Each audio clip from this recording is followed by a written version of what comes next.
Hello everyone, welcome to Marlin Chess Kids. Today I show another game from Christopher and Pascal, and this beautiful game complete in just 25 moves. And let's see how the game play. The game start with the pawn to d4, d5, c4, and here you have the queen gambit, and the black just declined by playing e6.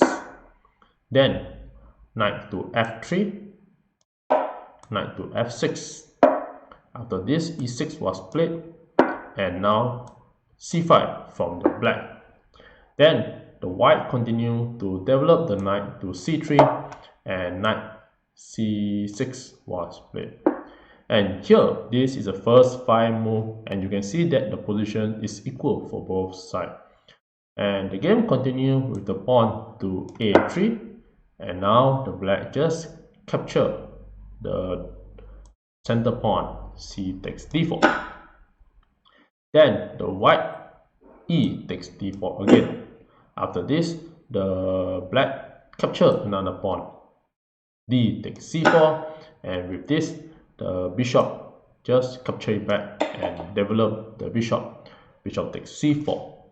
After this, the black play bishop to e7, and now white go for a short castling, as well as the black go for a short castling as well. And this both get the king off the center to a safe position. After this, rook to e1 was played, trying to have the idea to attack the pawn at e6. And also you can bring the knight to g5, continue to attack the pawn, and also bring another pawn to attack. So you have multiple pieces to attack and give pressure on the e6 pawn.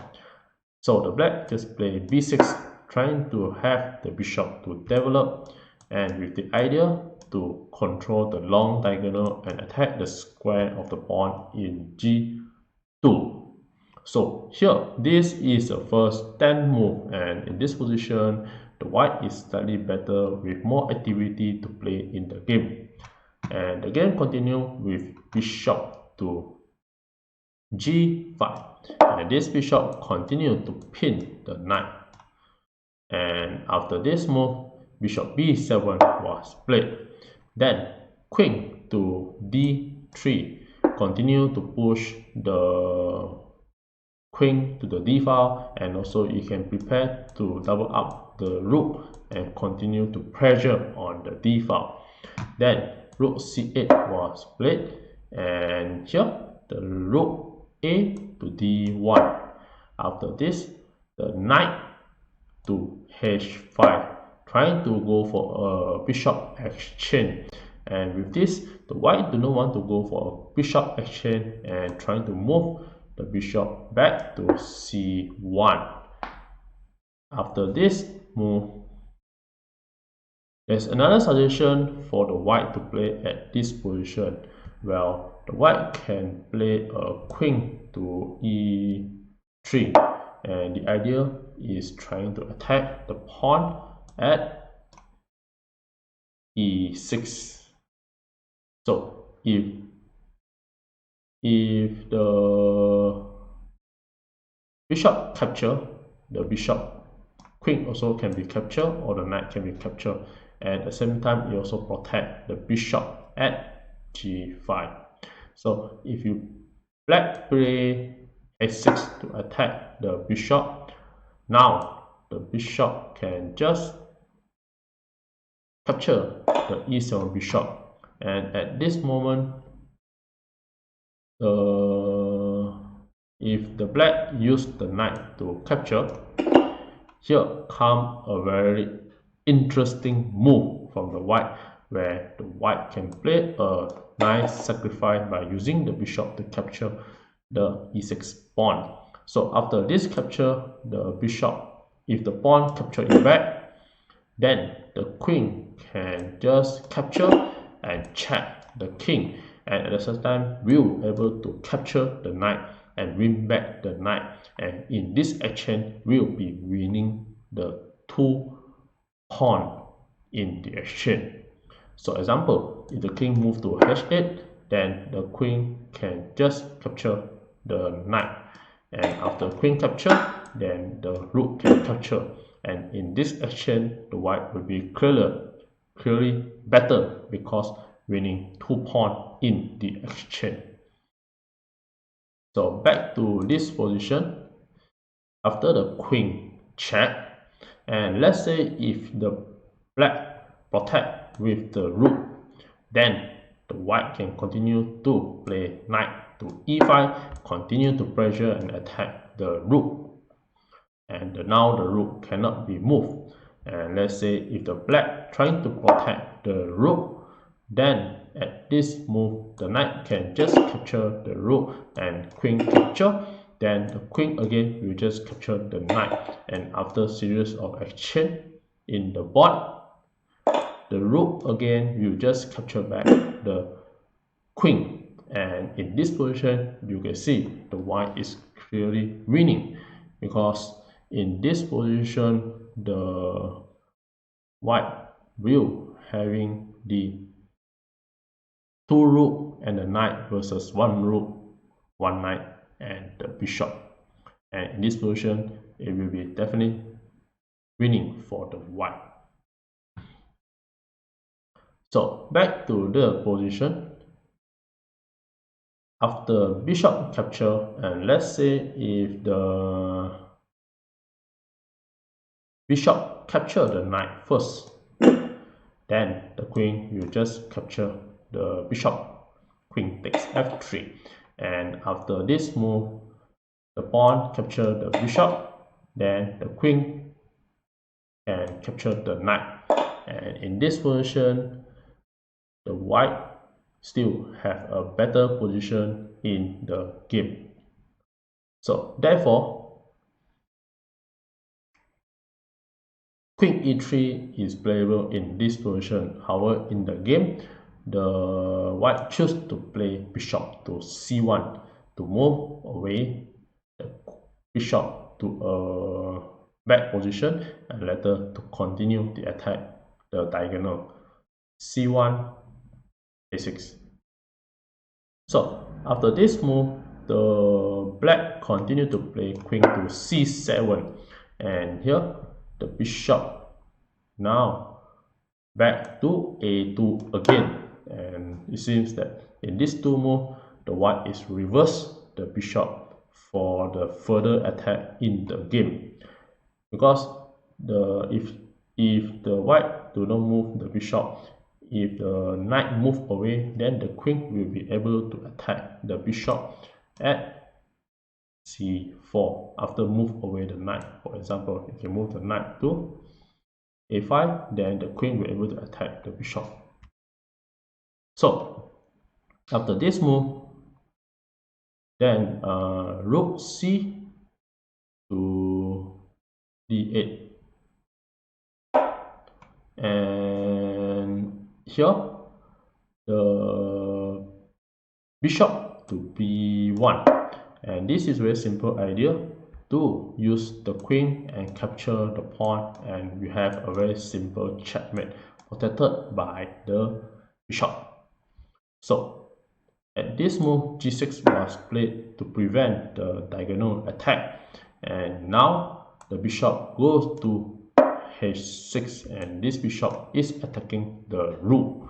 Then the rook goes to e8, rook f to e8, and after this move the queen goes to e3, then the knight to f6, continue to move the knight, and here h3 was played to prevent the knight to goes to g4 and fork the queen and the bishop at the same time, and to prevent the exchange. So this pawn is to prevent the knight to go to g4 position. Then after this move, the knight to d5 continue to attack the queen and also force the exchange of the knight. So at this move, the knight just capture the knight, and now the rook capture it back. Then the white continue to play a2, bishop to a2, attacking the rook. And here, the move that the black play is, if you move the rook, then this will cost the black the game and might be get a bad position or in the losing position. As you see, if you move the rook, it's all a red color and you'll be losing the game. So in the actual game, rook f5 was played, and with this, now the white continue to play d5, and this d5, you have the idea and to attack, continue to attack the knight, and this is a very nice strategy. And also you can capture the pawn and then capture again and checkmate the black king. So in the actual game, the pawn takes d5 is another tactical blunder, and with this, the white have a very nice move by play. White has a very nice tool to play a queen to c3, and the idea is to checkmate at the position of g7, and the king will have no place to move and prevent the check. So queen c3 was played, and this is a very nice idea to checkmate. After this move, the pawn to d4 was played, trying to block the diagonal attack. However, in this position, you can't do much because the knight will just continue to check and attack the knight as well as the rook, and the knight cannot capture it back, because if you capture the knight, then the white will be able to capture the free queen. So in the actual game, the rook to c5 was played, and this is another tactical blunder that the black play, and with this cause the black to lose the game. I give a couple of seconds to figure out how the white continue to play and win the game.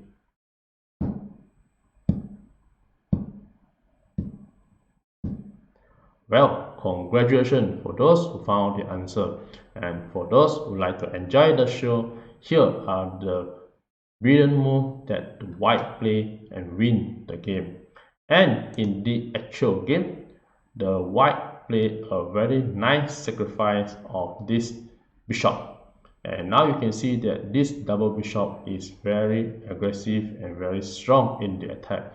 And in the actual move, after bishop takes, the pawn at f7 is considered like a check, and this is like something like the modern mate is have the cross check. So after bishop capture the pawn at f7, and this will have a very nice checkmate pattern. And with this move at the move 25, the black resign the game. And if you want to continue the game, and let's say if the king do not want to capture the bishop, and if the king move away to h8, then you can have the knight to f5, and you have an open check from the white by the queen, and the bishop is also control the square. So if you capture the queen at c3, then you have a very nice ending with the bishop to g7, and this is a very nice checkmate. And the bishop is protected by the knight. And back to this position, if the open check you're trying to block with some pieces like the queen to e5, then here you can just use the queen, continue to capture the queen, and here again you have a very nice diagonal check. And after the rook capture, then again you have the bishop checkmate as the end game. And this bishop again is protected by the knight. So if the position after the bishop capture, and now let's say if you capture with the king, and again you cannot escape the checkmate, because now the queen can go to b3 and continue have the diagonal checkmate, and the bishop also control the other square. So at this moment there is a few moves that you can play. For example, if you block with the rook to d5, then the queen can just continue to capture and check against the king. So this will leave the king to one position, that is king to f6, and after this move, then the queen to e6, and here you have a very nice checkmate in the middle of the board.